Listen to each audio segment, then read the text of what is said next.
Hello mga kaluto, ngayon magluluto tayo ng pork barbecue with buttered garlic asparagus. So una natin gagawin, magpe-prepare tayo ng marinade natin. Naglagay tayo ng 1/2 cup ng soy sauce, 1/4 cup ng banana ketchup, at maglalagay din tayo ng 1 tablespoon ng rosemary, pampasarap, at 4 cloves ng garlic. So maglalagay na rin po tayo ng 1 tablespoon ng sugar at 4 pieces ng calamansi extract and then konting magic syrup.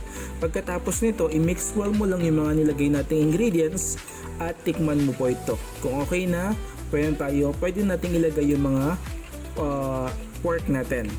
So ang gagamitin po natin dito ay 4 na perasong pork chop na medyo makakapal. So make sure na i-massage mo siya ng maayos para ma-coat bawat bahagi ng ating pork chop.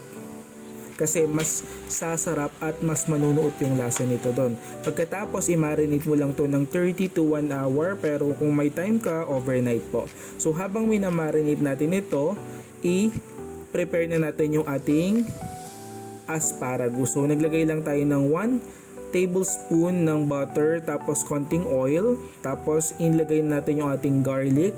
So hintayin lang natin siya hanggang sa lumabas yung aroma nito at pwede nating ilagay yung ating mga asparagus. So first time lang namin magluto nito and hopefully masarap to. Comment nyo nga sa baba kung masarap ba ang asparagus at ano yung mga luto na ginagawa ninyo.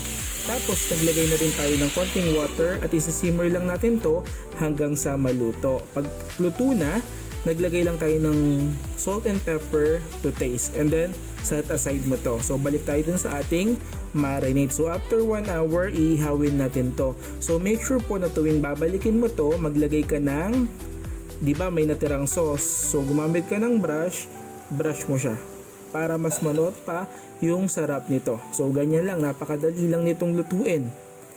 Napakadali lang. Mas masarap kasi sa uling ihaw din siya. Kasi may kakaibang lasa talaga.